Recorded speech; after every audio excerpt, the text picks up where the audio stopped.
Pembangunan ekonomi dan sosial sesebuah negara di alaf baru ini tidak akan terlaksana tanpa sebuah sistem pendidikan yang menekankan 3 cabang utama, iaitu menyediakan akses kepada pendidikan yang memastikan kejayaan daripada peringkat rendah ke pengajian tinggi, pencapaian kualiti yang setanding dengan standard antarabangsa, dan memastikan peluang dan kesamarataan ataupun equity pendidikan untuk semua murid, tidak mengira latar belakang bangsa dan taraf sosioekonomi mereka.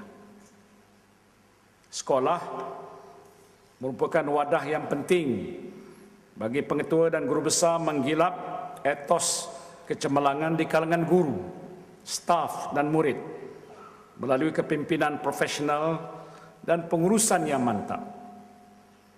Faktor luar seperti ibu bapa dan komuniti juga memainkan peranan yang kritikal dalam pembentukan nilai-nilai murni murid.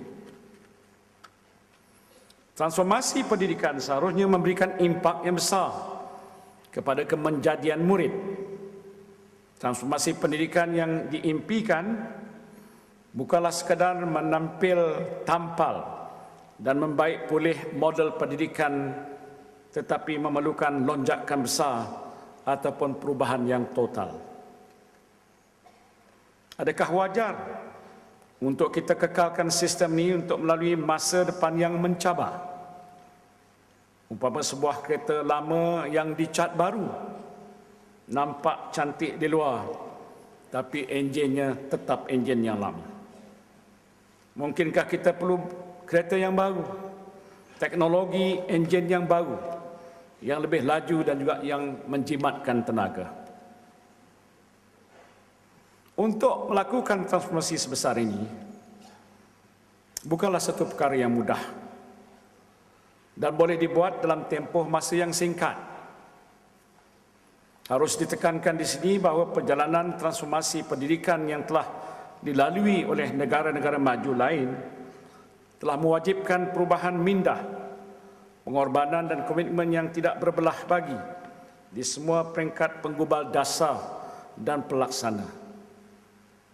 Ia merupakan suatu perjalanan yang jauh, ibarat larian maraton yang sudah tentu memerlukan stamina dan daya tahan yang tinggi.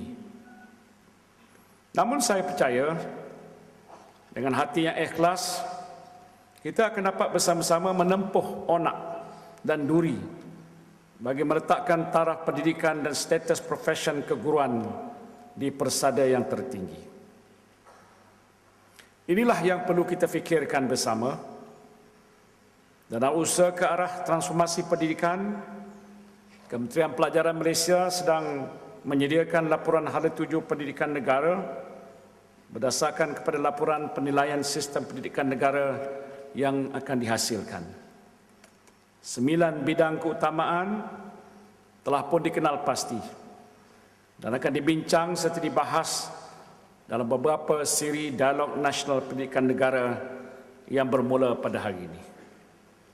9 bidang ini merangkumi guru, pemimpin sekolah, kualiti sekolah, kurikulum dan penilaian dan pentaksiran, kemampuan berbilang bahasa ataupun multilingual proficiency, peluang pasca sekolah, peranan ibu bapa dan komuniti, keberkesanan penggunaan sumber dan sistem penyampaian, termasuklah struktur urus tadbir Kementerian Pelajaran Malaysia.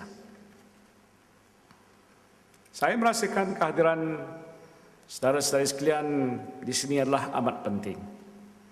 Suara saudara saya sekalian untuk melengkapkan lagi input penyediaan hala tuju sistem pendidikan negara ini amatlah mustahak. Laporan yang komprehensif memerlukan lebih banyak maklumat ataupun input yang disokong dengan data yang tepat dan sah perlu dilaksanakan. Justru itu dengan menggabungkan maklumat daripada golongan profesional dan pengurusan seperti tuan-tuan dan puan-puan, tidak ada pihak yang tercicir bagi memberikan pandangan dan idea ke arah penghasilan laporan hala tuju sistem pendidikan yang boleh diterjemahkan ke dalam bentuk pelaksanaan yang realistik dan berkesan. Kementerian Pelajaran Malaysia berhasrat untuk membuka peluang yang seluas-luasnya kepada rakyat Malaysia, bukan saja daripada ibu bapa dan warga pendidik, malahan juga golongan yang berkepentingan daripada luar Kementerian Pelajaran Malaysia, iaitu agensi-agensi kerajaan, industri, sektor korporat, NGO dan individu untuk meluahkan harapan mereka, pandangan dan pendapat mereka, kritikan yang membina dan persepsi mereka melalui dialog ini. Mereka inilah yang merupakan pengguna ataupun the end user hasil sistem pendidikan kita, iaitu murid dan pelajar. Jangkauan yang luas ini hanyalah boleh menjadi kenyataan apabila semua tenaga dan usaha digembelengkan untuk memperolehi segala maklumat daripada pelbagai lapisan masyarakat. Usaha ini dapat dicapai secara maksimum kerana kementerian sedia mendengar pandangan semua pihak melalui surat kepada media cetak dan elektronik, laman web, Twitter, Facebook, tinjauan, survei dan lain-lain lagi. Kerajaan yakin bahawa sumbangan pemikiran dan idea kreatif dapat mengupayakan inisiatif transformasi pendidikan ini bagi mereka membentuk sistem pendidikan ala baru yang relevan dan mapan untuk merealisasikan aspirasi melangkaui wawasan 2020. Inilah natijah utama daripada dialog ini, di samping menjadikan kerjaya perguruan sebagai satu sektor profesional yang berprestij tinggi.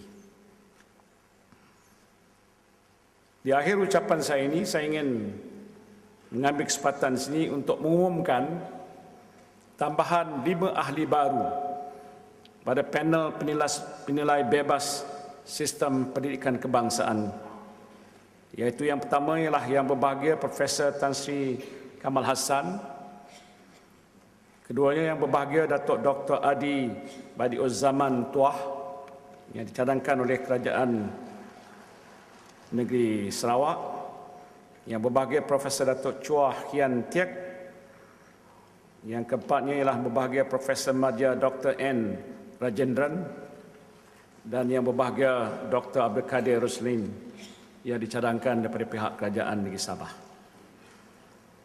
Akhir kata, saya sekali lagi ingin mengucapkan ribuan terima kasih kepada semua pihak yang telah pun menjayakan dialog kita pada hari ini. Saya berharap hasil dialog ini akan dapat menghasilkan satu laporan hala tuju yang holistik dan memenuhi harapan rakyat sendiri. Dengan iltizam, doa dan kerjasama semua pihak, sebuah sistem pendidikan komprehensif dan kompetitif bertaraf dunia akan dapat direalisasikan untuk dinikmati oleh anak-anak kita dan generasi kita yang akan datang, insya-Allah. Terima kasih saya ucapkan pada semua yang telah pun dapat hadir untuk terlibat bersama dalam siri dialog pertama ini, dan mudah-mudahan kita semua diberikan taufik dan hidayah oleh Allah Subhanahu wa taala.